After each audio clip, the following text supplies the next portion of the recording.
नमस्कार, स्वागत है आप सभी का डीडी न्यूज के इस खास बुलेटिन एक्सप्रेस 100 में, जहां हम आपके लिए लेकर आते हैं राजनीति, मनोरंजन, देश दुनिया, खेल और व्यापार जगत की सभी बड़ी खबरों को एक्सप्रेस यानी कि फटाफट अंदाज में। आपके साथ मैं हूं संध्या शर्मा। तो देखिए खबरें तेज रफ्तार से।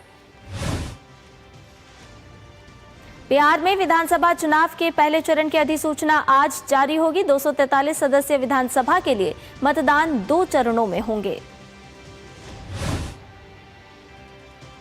बिहार में पहले चरण के लिए 6 नवंबर को 121 सीटों पर मतदान होगा। नामांकन दाखिल करने की आखिरी तारीख 17 अक्टूबर है। बिहार विधानसभा चुनाव के लिए दूसरे चरण में 11 नवंबर को 122 विधानसभा क्षेत्रों में होगा मतदान।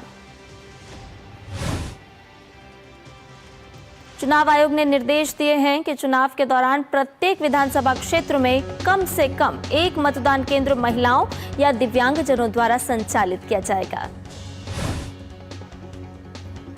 एनडीए सीट शेयरिंग पर बिहार भाजपा अध्यक्ष दिलीप जायसवाल ने कहा, जिस सीट पर हम जीत दर्ज नहीं कर पाए थे उसके उम्मीदवारों के चयन हेतु पैनल तैयार करने का काम हमने कर लिया है। दिलीप जायसवाल ने कहा, गठबंधन दल के सीट शेयरिंग का जो मामला है उसकी घोषणा 1-2 दिनों में हो जाएगी। उसके बाद हम केंद्रीय चुनाव समिति के पास अपनी सूची सौंपेंगे, जहां से उम्मीदवारों की घोषणा होगी। एनडीए गठबंधन में सीट शेयरिंग के बीच भाजपा और चिराग पासवान के बीच सीटों की संख्या पर बात पक्की नहीं हुई है। कहा जा रहा है कि चिराग पासवान 35 सीट मांग रहे हैं। इंडी गठबंधन में भी सीट बंटवारे का पेंच अभी फंसा हुआ है। डिप्टी सीएम पद को लेकर मुकेश सहनी के अड़ियल रुख ने समीकरणों को बिगाड़ दिया है। कांग्रेस का कहना है कि ऐसे मुद्दों पर बाद में बात होगी। कांग्रेस की चुप्पी के बावजूद तेजस्वी यादव खुद को मुख्यमंत्री उम्मीदवार के रूप में कर रहे हैं प्रोजेक्ट। तेजस्वी ने राज्य के हर परिवार के एक व्यक्ति को सरकारी नौकरी देने का भी किया ऐलान। प्रशांत किशोर ने अपनी जनसुराज पार्टी के 51 प्रत्याशियों की पहली लिस्ट जारी कर दी है, जिसमें कई प्रभावशाली नाम शामिल हैं। जनसुराज की पहली लिस्ट में जाने माने अधिवक्ता वाई गिरी, भोजपुरी गायक और अभिनेता रितेश पांडे समेत कई अन्य बड़े चेहरे शामिल हैं।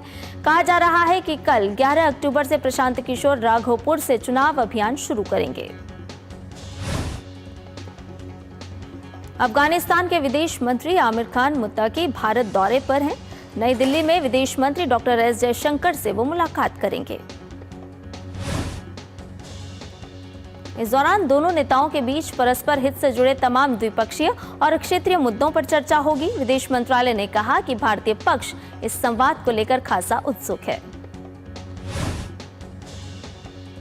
यह अगस्त 2021 में तालिबान के अफगानिस्तान पर नियंत्रण करने के बाद से भारत की पहली मंत्रिस्तरीय यात्रा है।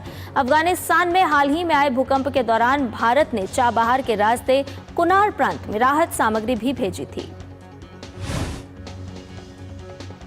भारतीय डाक विभाग की 150 से ज्यादा वर्षों की भूमिका को सम्मानित करने वाला दिन आज।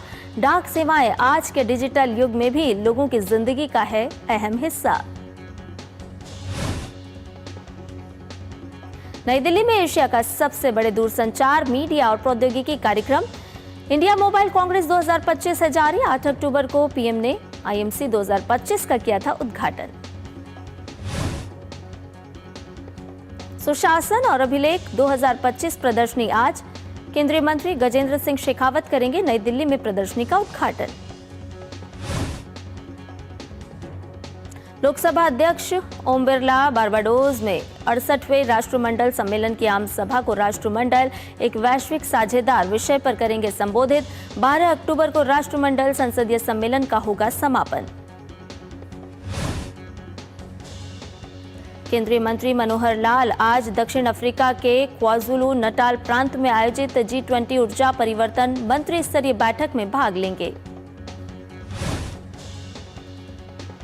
देश भर में आज करवा चौथ का पर्व मनाया जा रहा है। ये व्रत विवाहित महिलाओं के लिए अत्यंत शुभ और पवित्र माना जाता है। दिल्ली की मुख्यमंत्री रेखा गुप्ता ने दिल्ली सरकार द्वारा कर्तव्य पथ पर आयोजित स्वदेश मेले में दीप प्रज्वलित किया।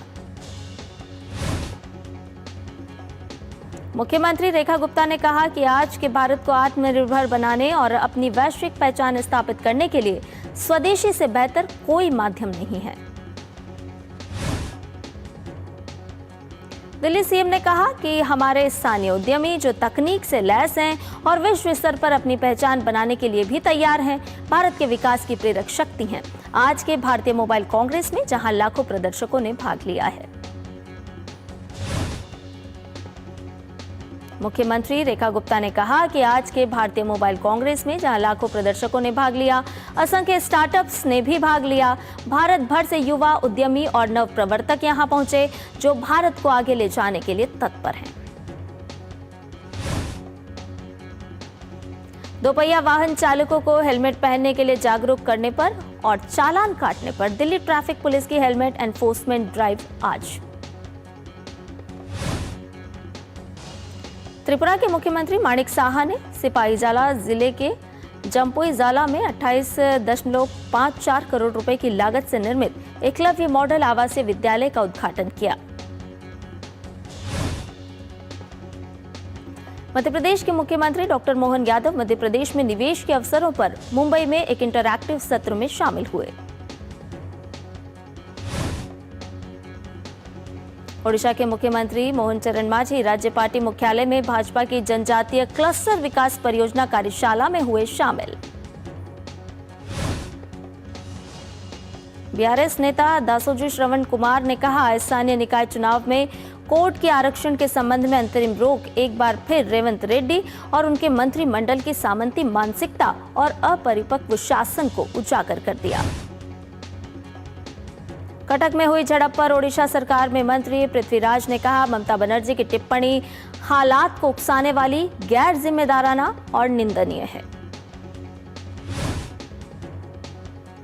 ओडिशा में 13 वर्षीय बालिका के दुर्व्यवहार मामले में भुवनेश्वर पुलिस ने 37 दिनों में दोषी को 20 साल की सजा और 6 लाख रुपए जुर्माना दिलाया। करूर भगदड़ मामले में सुप्रीम कोर्ट आज करेगा सुनवाई। तमिलनाडु के करूर हादसे में सीबीआई जांच की मांग वाली याचिका पर होगी सुनवाई। सुप्रीम कोर्ट आज दिल्ली एवं राष्ट्रीय राजधानी क्षेत्र में ग्रीन पटाखों के निर्माण और बिक्री से संबंधित मुद्दों पर सुनवाई करेगा। मौसम विभाग के अनुसार दक्षिणी प्रायद्वीपीय भारत में कुछ स्थानों पर अगले 5 से 6 दिनों के दौरान भारी वर्षा के साथ वर्षा की गतिविधि में वृद्धि होने की भी संभावना। तमिलनाडु, पुडुचेरी, केरल, तटीय आंध्र प्रदेश, रायलसीमा, कर्नाटक के दक्षिणी आंतरिक भागों और माहे में बारिश का है अनुमान। मौसम विभाग के मुताबिक 12 अक्टूबर तक ओडिशा में और आज असम, मेघालय, नागालैंड, मणिपुर, मिजोरम और त्रिपुरा में वर्षा के आसार।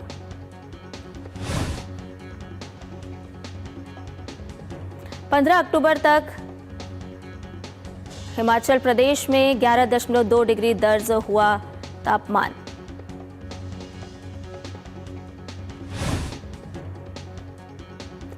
रक्षा मंत्री राजनाथ सिंह ने सिडनी स्थित रॉयल ऑस्ट्रेलियाई नौसेना की एक प्रमुख बेस हमास कोत्ताबुल का किया दौरा। उन्होंने फ्लीट बेस ईस्ट का जल दौरा किया और ऑस्ट्रेलिया के नौसैनिक अभियान और समुद्री तैयारियों की जानकारी भी प्राप्त की। असम के मुख्यमंत्री हिमंत बिस्वा शर्मा ने कहा, कोर कमेटी की बैठक में हमने 2026 के चुनाव के लिए महत्वपूर्ण सिद्धांतों पर चर्चा की और उन्हें अपनाया। ये दूसरे दिन भी जारी रहेगी। बैठक के बाद बैठक में लिए गए निर्णयों को प्रस्तुत किया जाएगा। उत्तर प्रदेश के मुख्यमंत्री योगी आदित्यनाथ ने गोरखपुर से वीडियो कॉन्फ्रेंसिंग के माध्यम से सभी जिलों के अधिकारियों के साथ बैठक की, जिसमें आगामी त्योहारों के संबंध में कानून व्यवस्था पर चर्चा की गई। गोवा के मुख्यमंत्री प्रमोद सावंत ने गोवा में अंतर्राष्ट्रीय पर्पल फेस्ट 2025 का उद्घाटन करने के बाद कार्यक्रम को संबोधित किया।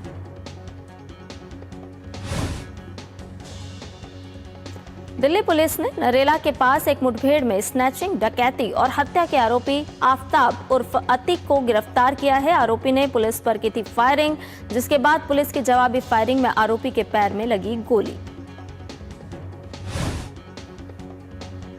रक्षा मंत्री राजनाथ सिंह ने सिडनी स्थित रॉयल ऑस्ट्रेलियाई नौसेना के एक प्रमुख बेस हमास कुत्ताबुल का किया दौरा। उन्होंने फ्लीट बेस ईस्ट का जल दौरा किया और ऑस्ट्रेलिया के नौसैनिक अभियानों और समुद्री तैयारियों की जानकारी भी हासिल की।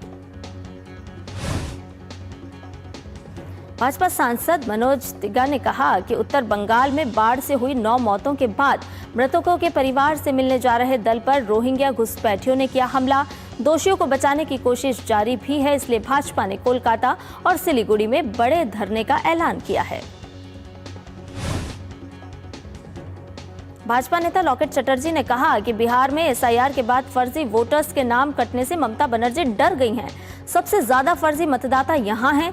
इस बार इनके चुनाव जीतने की कोई उम्मीद नहीं है। जनता को भ्रमित करने के लिए वो एनआरसी की बात कर रही हैं। भाजपा नेता अग्निमित्रा पॉल ने ममता बनर्जी पर साधा निशाना और कहा, एसआईआर नहीं होगा, वोट नहीं होगा। बंगाल के लोग चाहते हैं कि जो लोग बाहर से आ गए हैं और हमारे हक ले रहे हैं, उन्हें बाहर निकाला जाए। तेजस्वी की नौकरी घोषणा पर मंत्री गिरिराज सिंह का तंज। केंद्रीय मंत्री गिरिराज सिंह ने कहा, पिताजी ने नौकरी के बदले जमीन लिखवाई थी, अब बेटा क्या करेगा? 15 साल में क्या किया? कौन सी नौकरी दी और कहां दी? रक्षा मंत्री राजनाथ सिंह ने कैनबरा में ऑस्ट्रेलिया के विदेश मंत्री पेनी वोंग के साथ द्विपक्षीय बैठक की। दोनों नेताओं ने भारत ऑस्ट्रेलिया व्यापक रणनीतिक साझेदारी को और मजबूत करने और रक्षा, सुरक्षा और क्षेत्रीय स्थिरता में सहयोग बढ़ाने की अपनी प्रतिबद्धता दोहराई। बैठक में वोंग ने ऑस्ट्रेलियाई समाज में भारतीय प्रवासियों के महत्वपूर्ण योगदान की प्रशंसा की और इस बात पर जोर दिया कि दोनों देश भौगोलिक रूप से दूर होने के बावजूद उनके दृष्टिकोण और मूल्य एक दूसरे से जुड़े हुए हैं। बुलेटिन में फिलहाल रुकने एक छोटे से ब्रेक के लिए जल्द हाजिर होंगे।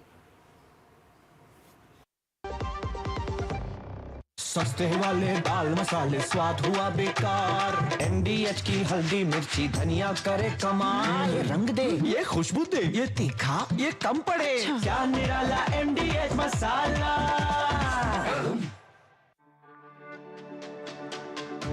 मेरी पसंद, मेरी पसंद, मेरी पसंद, मेरी पसंद, हमारी पसंद, हम सबकी पसंद। मजबूत देश का मजबूत सरिया हो गया स्टील। अब छोलिया हो या लोबिया, सफेद चने या काले चने, सब कुछ मजेदार बने।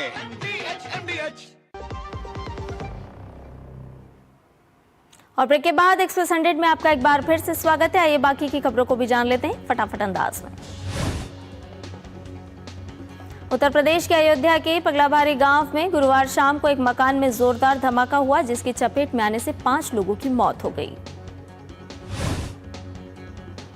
अधिकारियों के मुताबिक धमाके के कारणों का पता लगाने के लिए हर पहलू से जांच की जा रही है। शुरुआती जांच में फॉरेंसिक टीम ने किचन में गैस या कुकर फटने की आशंका जताई है। हालांकि अभी तक किसी विस्फोटक सामग्री की पुष्टि नहीं हुई है।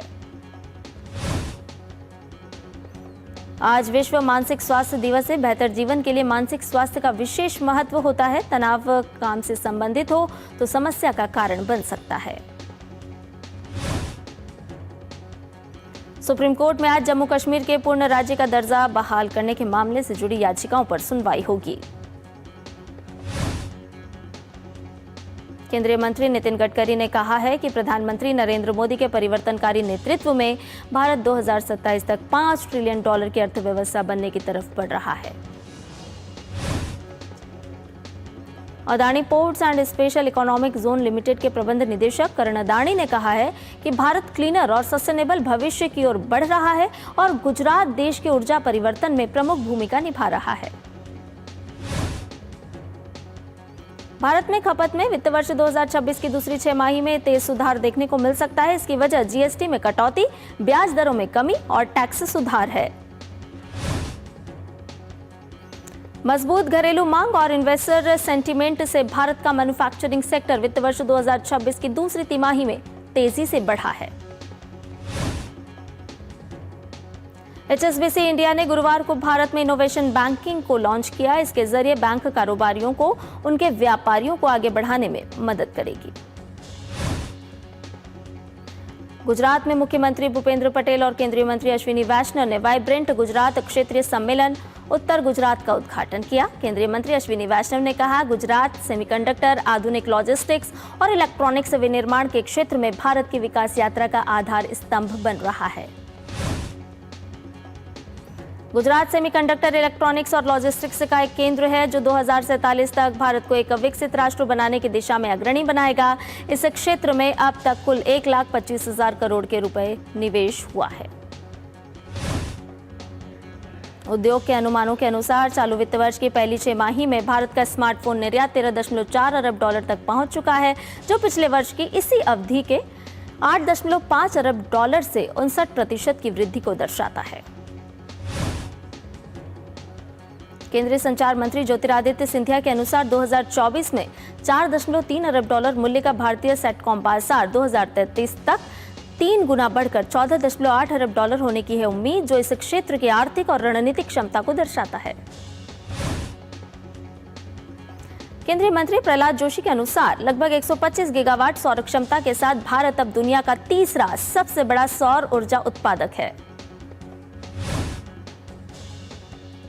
फोनपे ने अपना next gen smart speaker PhonePe smart pod पेश किया है, जिसे मर्चेंट्स और ग्राहकों की बदलती पेमेंट आवश्यकताओं को पूरा करने के लिए डिजाइन किया गया है।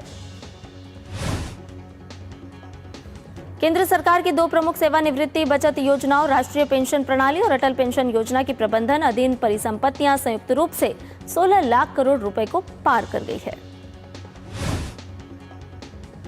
सरकार द्वारा पीएलआई योजना में संशोधन किया गया है, जिससे कपड़ा क्षेत्र में निवेश बढ़ाने, नई परियोजना इकाइयों की स्थापना को प्रोत्साहित करने और आवेदन प्रक्रिया आसान बनाई गई है। ग्रुप सेगमेंट में जीवन बीमाकर्ताओं के कारोबार में बेहतरीन वृद्धि के कारण सितंबर 2025 में उद्योग का न्यू बिजनेस प्रीमियम सालाना आधार पर 14.81% बढ़ा है। नई दिल्ली में 27 से 30 अक्टूबर तक आयोजित होगा अंतर्राष्ट्रीय सौर गठबंधन का 8वां सत्र। यह आयोजन वैश्विक समुदाय को सहयोग को बढ़ाने और एक उज्जवल और टिकाऊ भविष्य के लिए सौर ऊर्जा को अपनाने में तेजी लाने के लिए एक साथ लाएगा।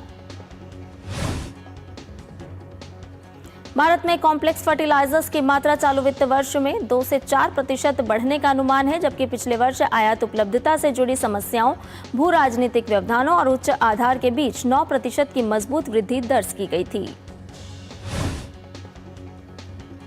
उत्तर प्रदेश के मैनपुरी में 10 दिवसीय स्वदेशी मेले का उद्घाटन हुआ। भाजपा के प्रदेश उपाध्यक्ष संतोष कुमार सिंह ने स्थानीय उत्पादों की प्रशंसा की। डीजीसीए ने पायलट ट्रेनिंग से जुड़े कथित चूक के मामले में इंडिगो पर 20 लाख रुपए का जुर्माना लगाया है। वहीं इंडिगो ने कहा है कि वो इस आदेश को उचित अपीलीय प्राधिकरण के समक्ष चुनौती देने की प्रक्रिया में है। दूरसंचार विभाग ने ESTIC 2025 के लिए डिजिटल संचार थीम लॉन्च की। 5G में अग्रणी से 6G में प्रवर्तक बनने का भारत का मार्ग प्रशस्त किया।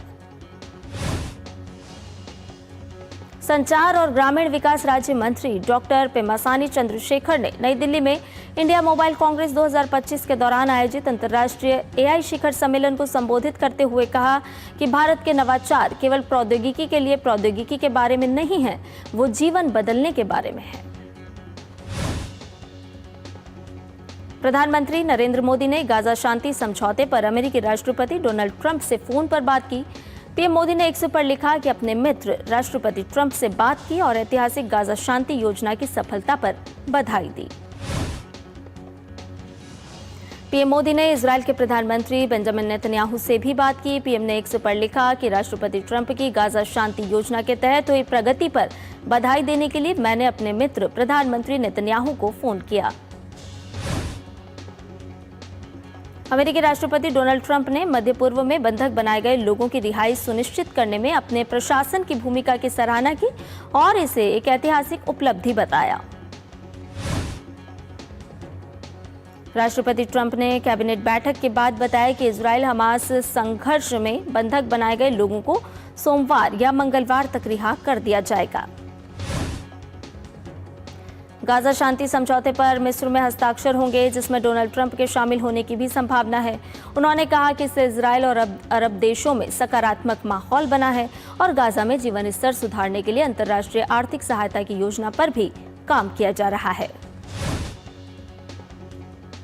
फिलीपींस के मिंडानाओ क्षेत्र में 7.6 तीव्रता का भूकंप आया। यूरोपीय भूमध्य सागरीय भूकंप विज्ञान केंद्र के अनुसार भूकंप का केंद्र 58 किलोमीटर की गहराई पर था।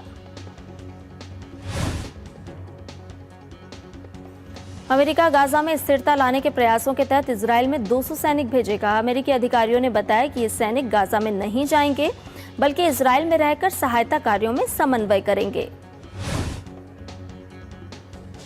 अमेरिकी सेंट्रल कमांड इसके लिए एक task force civil military coordination centre बनाएगा, जिसका उद्देश्य गाजा में मानवीय और सुरक्षा सहायता पहुंचाने में मदद करना होगा। पेरू के दक्षिणी पुनो क्षेत्र के जुलियाका में प्रदर्शनकारियों ने बुधवार को राष्ट्रपति पद के पूर्व उम्मीदवार फिलिप बटर्स पर अंडे, पत्थर और अन्य वस्तुएं फेंकी, जिसके कारण पुलिस को उन्हें हेलमेट पहनना पड़ा और स्थानीय रेडियो स्टेशन से बाहर उनको निकालना पड़ा। दक्षिण पूर्वी स्पेन के मर्सिया क्षेत्र में भारी बारिश के कारण एक कार पानी में फंस गई। अधिकारियों ने शुक्रवार के लिए तूफान की चेतावनी भी जारी की है। स्पेन में राज्य मौसम विज्ञान एजेंसी ने तूफान एलिस के कारण अत्यधिक वर्षा के खतरे के कारण मर्सिया और वालेंसियन समुदाय में शुक्रवार के लिए रेड अलर्ट जारी किया है। कई शहरों में कक्षाएं और सामुदायिक केंद्रों में गतिविधियां स्थगित कर दी गई हैं। भारत और वेस्टइंडीज के बीच 2 मैच की टेस्ट सीरीज का दूसरा मुकाबला आज से दिल्ली में। भारत ने जीता टॉस, पहले बल्लेबाजी का फैसला। 1-0 से आगे चल रही टीम इंडिया की नजर क्लीन स्वीप पर। मैच से पहले कप्तान शुभमन गिल का बयान, बोले टीम मैनेजमेंट तेज गेंदबाजों को सही से मैनेज करना चाहता है और युवा खिलाड़ियों को मौका देना चाहता है। आईसीसी महिला क्रिकेट विश्व कप में दक्षिण अफ्रीका ने भारत को 3 विकेट से हरा दिया। भारतीय टीम की प्रतियोगिता में पहली हार। दक्षिण अफ्रीका के लिए 8वें नंबर पर आई नडिन डी क्लर्क ने 54 गेंदों में नाबाद 84 रन बनाते हुए अपनी टीम को 7 गेंद शेष रहते जीत दिलाई। भारत की ओर से ऋचा घोष ने 94 रन की शानदार पारी खेली। भारतीय टीम अब अपने अगले मुकाबले में रविवार को ऑस्ट्रेलिया से भिड़ेगी। आईसीसी महिला क्रिकेट विश्व कप में आज बांग्लादेश के सामने न्यूजीलैंड की चुनौती। न्यूजीलैंड को प्रतियोगिता में अपनी पहली जीत की तलाश। मुंबई बनाम महाराष्ट्र रणजी मैच के दौरान पृथ्वी शॉ ने अपने खराब बर्ताव के लिए मुशीर खान से मांगी माफी। पृथ्वी शॉ मुंबई की टीम को छोड़ इस बार महाराष्ट्र की ओर से खेलते दिख रहे हैं। बीडब्ल्यूएफ विश्व जूनियर चैंपियनशिप 2025 टीम इंडिया ने रचा इतिहास। क्वार्टर फाइनल में कोरिया को हराकर पहला मिश्रित टीम पदक पक्का किया। हरियाणा स्पोर्ट्स के पूर्व महानिदेशक जगदीप सिंह ने हाल ही में खत्म हुई विश्व पैरा एथलेटिक्स चैंपियनशिप को बेहद सफल माना है। उनके मुताबिक इस आयोजन ने देश में पैरा खिलाड़ियों को एक नई पहचान दी है। भारतीय टीम ने एशियाई कप फुटबॉल के लिए क्वालिफाई करने की उम्मीदें रखी बरकरार। सिंगापुर के खिलाफ मैच खेला, 1-1 से ड्रॉ। भारत के लिए रहीम अली ने बराबरी का गोल दागा। दोनों टीम के बीच दूसरे चरण का मैच 14 अक्टूबर को गोवा के मडगांव में खेला जाएगा। इंग्लैंड और वेल्स के बीच हुए दोस्ताना मुकाबले में इंग्लैंड ने मारी बाजी, वेल्स को 3-0 से हराया। इंग्लैंड के लिए रोजर्स, बुकायो साका और वॉटकिंस ने किए गोल। सर्बिया के नोवाक जोकोविच ने शंघाई मास्टर्स के सेमीफाइनल में बनाई जगह। क्वार्टर फाइनल में बेल्जियम के जिजो बर्ग्स को 6-3, 7-5 से हराया। बेलारूस की आर्यन सबालेंका ने वुहान ओपन के क्वार्टर फाइनल में बनाई जगह। अंतिम 16 के मैच में ल्यूडमिला सैमसोनोवा को 6-3, 6-2 से शिकस्त दी। पोलैंड की इगा स्वांतेक ने भी जीत के साथ क्वार्टर फाइनल में किया प्रवेश। स्विट्जरलैंड की बालिंडा बेंचिच को 7-6, 6-4 से हराया। और एक्सप्रेस न्यूज में फिलहाल के लिए इतना ही। मुझे दीजिए इजाजत। नमस्कार।